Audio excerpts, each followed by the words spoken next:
Good afternoon, YouTube.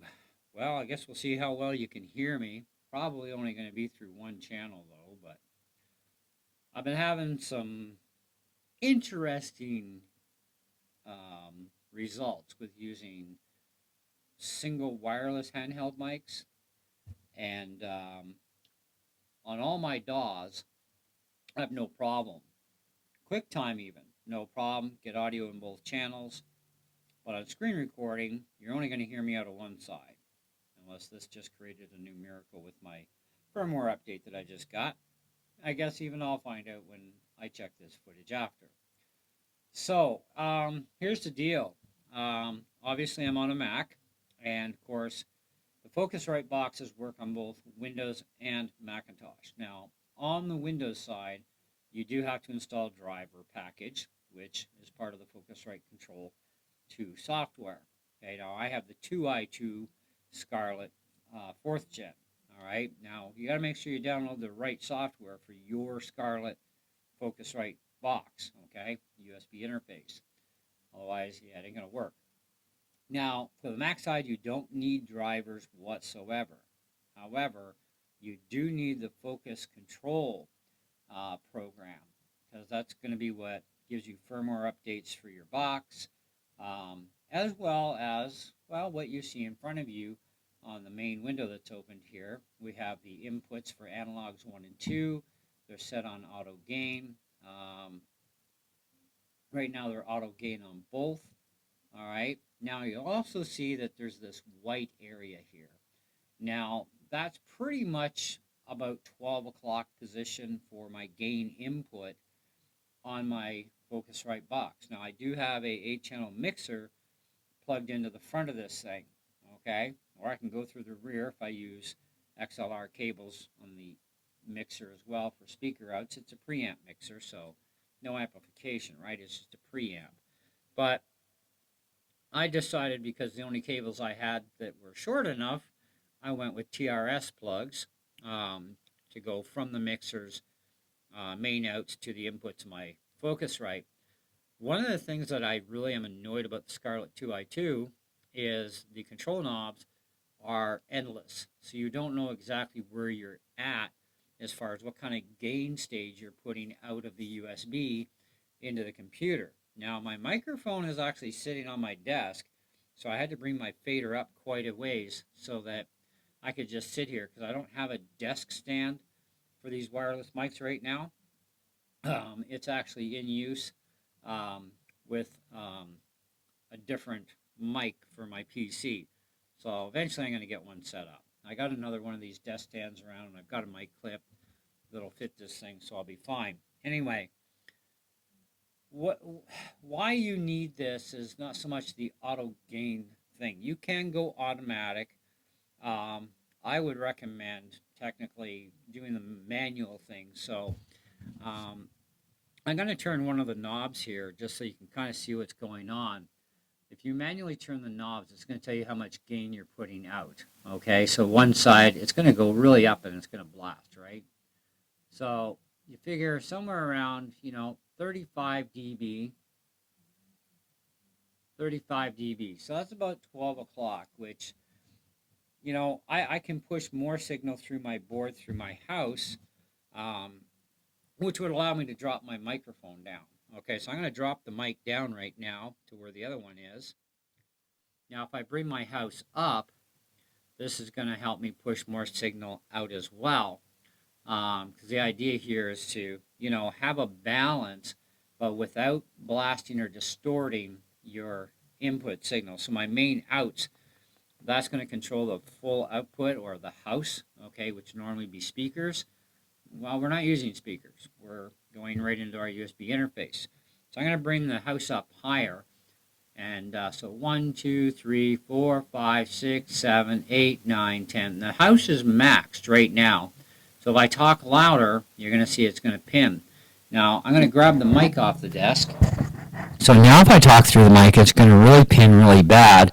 And I can see what kind of signal my board's putting out too, which is quite a bit. So with the mic close to me, I'm going to be pulling the house back here and back and back and back and back. So now I don't have a whole lot of house output. And I really don't need that much house output, really. So if I go basically, while I'm on my number scale, I'm below unity gain. So basically, I'm at 9 on the dBs. So now if I put the mic back down, so now there's going to be a change in my output. It's much lower now. So now this is where I bring my fader up without touching my main outs. So if I bring the fader up more, I can leave the mic on the desk. But then, here's my mic full blast. And if I go a little too loud, it's going to pin, right? So I think in this case, I can get away with a little bit more house, going more towards that unity gain level. And I can pull back my mic more, and this gives me a lot more extra headroom. Okay, I'm actually going to do a video specific, like, so you can see more, but it's about teaching people how to use a mixing console properly, because well, a lot of people would like to think that they know what they're doing, and they really don't. And anybody who was last at your board would have set your gain stages. And one complaint that I hear a lot is, I'm getting feedback, turn the gain down. Listen to me, musicians generally, unless you're like me, uh, they don't know anything about feedback and what's causing it, okay? That's the job of the sound engineer, and it's never your gain. I'll tell you that right now. Unless, well, you have an idiot engineer that just cranked the gains right full blast, and you don't do that. And that's why we need to do a video, teach you guys how to do this stuff properly. Now, as far as what's coming into the board, if I'm finding I need more, okay, and less from the board because I'm running out of board space because it's an interface I'm tied into, I can take my gains here and I'll bring them up around, say, 45, and that one at 45. So now this gives me a lot more. So now I have an option where I can actually pull the mic back. The mic right there is barely up, okay? And it looks like we're getting a pretty good signal through. Now, I won't see anything on my VU meters on the house because I'm really not pushing the board through the house very hard, right? So that's another thing. And this is where this program, why you need it, because you need to figure out your gains, okay? And manually adjusting these knobs, because they're infinity knobs, which means there's no, 0 to 10 and the knob stops turning, and there's no markers for center or any of that. This is why this program's handy, because it shows you on screen exactly the position your knobs are realistically in. Okay, because you can turn the knob forever and you'd be full blast or full nothing. So you got to figure out that balance. I got to cut that stupid ringer off. And you need both channels to have the equal amount of gain going in. Okay, as far as your interface to your computer, you need those inputs to be even. Okay, now what you do with your main sliders for, the level of each vocal player, that's going to affect things, obviously, for your mix. But this part of the stage, yeah, it has to be flowing even in on the outputs. Now, you also have this direct thing here, too. Now, this is analogs 1 and 2, and, of course, you've got your, I think this is called solo and then mute. But you can see what the meters are doing here. You've also got a playback area. You can do direct mix. So direct monitor would be here, and it's going to give you your left and rights, that sort of thing. Okay. You should be able to tie both of these together like this, so you can let me know. Actually, I'll probably check my own video to see if tying these like this gives me left and right speakers out of one mic. Might not. Don't know. We'll have to find out. So now I'm going to shut that off, because it looks like we got a far left and far right. Now, on that, it's balanced when it's off, okay? And I only have one mic actually active right now, not two. So, but this is another area where you can do stuff, and I don't know 100% about this area specifically, because I've never had to worry about it. I've only ever worried about, is my inputs centered? And all the other Focusrite boxes I've owned in the past, I never even required this software, nor did the box, but this box does require the software. but you just don't require any kind of driver for the box type of thing if you're on a Mac. But if you're on a PC, you're going to get the same program, but you're also going to get driver installation for the Windows side because the box requires drivers for Windows. Kind of like Steinberg boxes, right?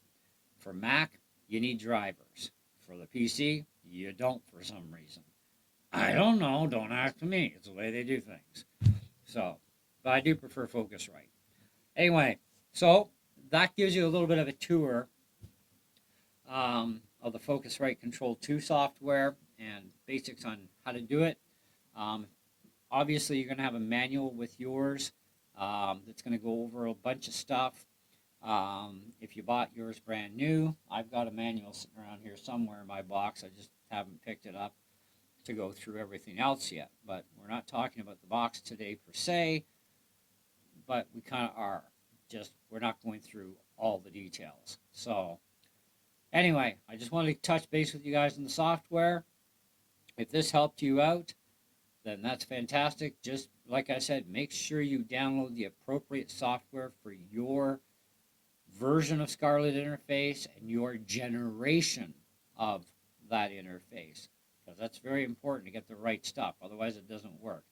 I know because I screwed that up earlier today, and I was like, oh, now I got to uninstall this garbage. Like, it's like, how do we do this? Go to the internet, look it up. How do I uninstall this from a Mac? Right? Because there's other files that go elsewhere. And I got it figured out, and then I got the right software, and now we're all fine. Anyways, that's what I got for you. Thanks for watching. Hope you enjoyed the video, and we'll definitely see you guys in the next one. Ciao.